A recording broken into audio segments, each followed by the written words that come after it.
Sino nga ba si Dr. Jose Rizal? Linguista, novelista, historiador, siyentipiko, guro, pambansang bayan. Ngunit bago ang lahat ng ito, siya ay isang estudyante, kaibigan, butihing tiyuhin, kapatid, anak, Pilipino, isang tao ring gaya natin na itinakdang maging bayan. Marahil hindi lingid sa atin kung gaano kagaling bilang mag-aaral si Dr. Jose Rizal. Buhat ng pagkabata ay mahilig na magbasa ng libro ang batang Jose Rizal. Ito ay dahil na rin sa dami ng aklat na pag-aari ng kanyang ama. At ito ay dinala niya hanggang sa kanyang pagtanda.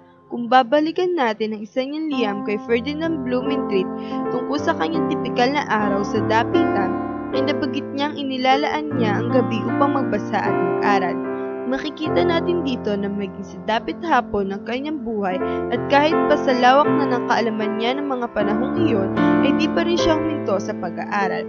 Masasabi nating isang tunay na henyo ang ating bayan, ngunit ito ay bunga ng kanyang mga pagsisikap. Hindi naging madali ang buhay ni Dr. Jose Rizal bilang isang estudyante, magbuhat sa pamamalo ng kanyang maestro sa binyan sa diskriminasyon ng mga paring Dominikano sa UST. Ang matagal niyang pagkakawalay sa mga mahal sa buhay at kakapusan sa pananalapi ng siya ay estudyante sa Europa.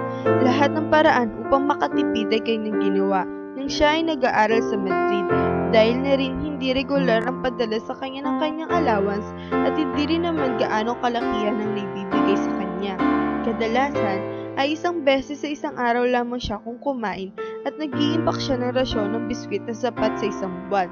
May pagkakataong ring hindi siya naligo sa loob ng higit 4 na buwan dahil walang paliguan ang kanyang inuupahang kwarto at upang makatipid na rin dahil may bayad ang pagligo noon sa Madrid. Hindi rin niya natanggap ang kanyang diploma sa kanyang doctorate. Ito ay sa kadahilanang hindi siya nakapagbayad ng tuition o sa kanyang eksaminasyon sa kabila ng pagbebenta niya ng kanyang singsing. Ngunit ang mga pagsubok na ito rin ang naging dahilan upang lalo siyang magsumikap.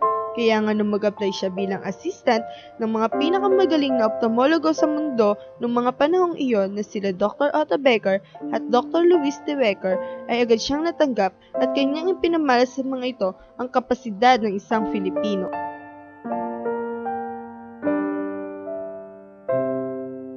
Laging nating naririnig ang kabayanihan at kahusayan ni Dr. Jose Rizal. Ngunit sino nga ba siya sa paningin ng kanyang mga kaibigan?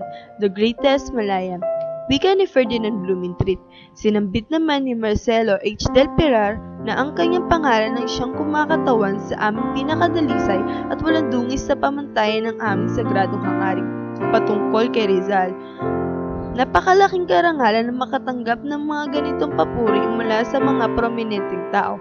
Si Ferdinand Blumentritt ay kilalang mananaliksik ukol sa Pilipinas sa mga panahong yaon at isa sa mga matatalik na kaibigan ni Rizal. Si Marcelo H. del Pilar naman, gaya ni Rizal, Graciano Lopez Haina, Mariano Ponce at iba pa, ay isa sa mga haligi ng La Solidaridad. Sa isang bahagi ng liham ni Rizal kay Blumentritt noong March 31, 1890 ay nagwika siyang, "Ang dalawang humbot, sila Blumentritt, Rizal, ay mananatili sa bayang Pilipino." Ang mga sinambit niyang ito ay nagpapatibay na tila ba alam ni Dr. Jose Rizal ang kanyang posisyon sa kasaysayan noon pa man. Ang kanyang sulat naman kay Marcelo H. del Pilar noong June 11, 1890 ay nagpapakita ng kanyang kahandaan sa kamatayan. Ang liham ay naglalaman ng mga sumusunod na kataga. "Noong ako'y bata, naniniwala akong hindi ako aabot ng 30 taon gulang. Hindi ko alam kung bakit ko ito naisip. 2 buwan din noon na lagi kong napapanaginipan ng mga namayapa kong kaibigan at kamag-anak. Minsan napanaginipan kong naglalakad ako sa isang landas na sa magkabilang gilid ay mga taong nakasuot ng puti. Mapuputi ang mga muka at nababalutan ng puting liwanag. Doon nakita ko ang aking 2 kamag-anak. Ang isa'y yumaon at ang isa'y buhay pa. Bagaman hindi ako naniniwala sa mga bagay na ito, at bagaman malakas ang aking pangangatawan at wala akong sakit, mabuti nang handa ako sa aking kamatayan. Laong Laan ang tunay kong ngalan." Sa liham naman niya sa kanyang kaibigan na si Mariano Ponce noong July 9, 1890, na kanya itong pinagtibay. Dito ay binanggit niyang, Minsan lamang tayo mamamatay, at kung hindi pa tayo mamamatay ng maayos, patatakasin natin ang isang pagkakataon na hindi na muling mapapasa atin. Batay rito ay maaari nating masabi na noong mga panahong yaon pa lamang ay nakita na niya ang kanyang magiging dramatikong kamatayan.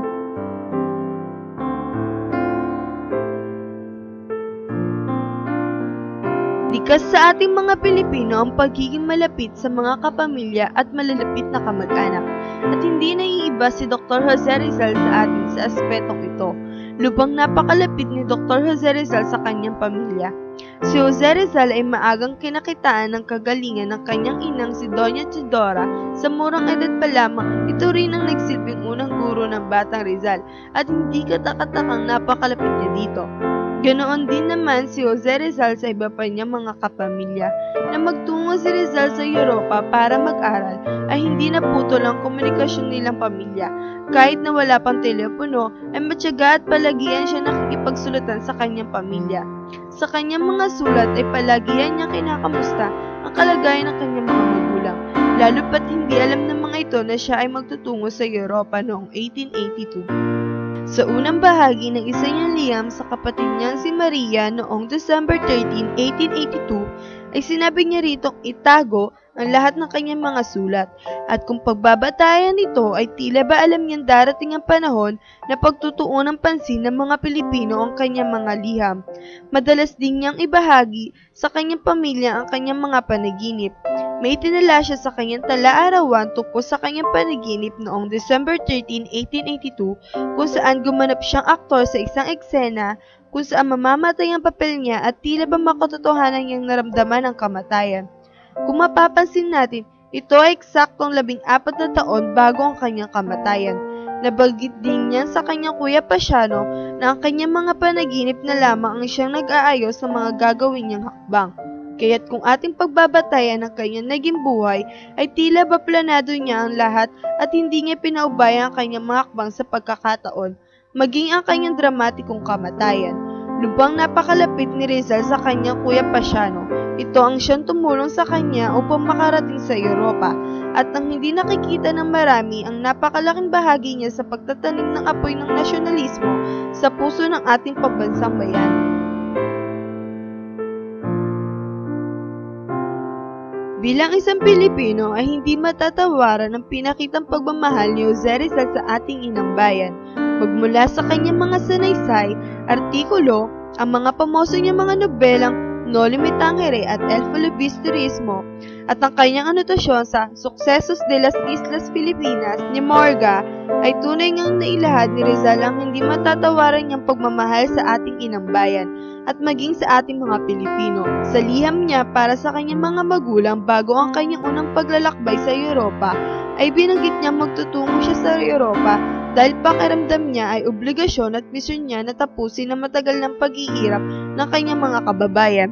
Naniniwala si Rizal na bibigyan laya tayo ng mga Kastila kung ipapakita natin sa mga ito na tayo ay mga edukado at kayang pamunuan ng sarili nating bayan. Sa kanyang liham para sa mga Pilipino bago ang kanyang pagbabalik sa Pilipinas mula Hong Kong noong 1892, ay nagbanggit niyang ang kapalaran ng Pilipinas ay nakasalalay sa kanyang mga gagawing hakbang.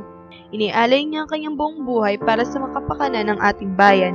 Isinakripisyo niya ang mga pasariling interes, maging ang masayang buhay sa Pilipinas kasama ang pamilya at ang kanyang kasintahan at gaya ng alam nating lahat, pati na rin ang kanyang buhay. Kung ating kikilalanin ang katauhan ni Jose Rizal, ay tiyak na mas maintindihan natin ang ating katauhan bilang Pilipino. Kung lahat sana ng mga Pilipino ngayon, lalo na yung mga namumuno, ay tulad niya, ay nakatitiyak ako sa kaunlaran ng ating bayan. Isang matalinong Pilipino na handang ibuwis ang kanyang buhay para sa Pilipinas at ilaan ang kanyang buong pagkatao para rito. Isang Pilipino na nabuhay para sa isang layunin. Ang masilayang malayang nakangiti ang ating inang bayan.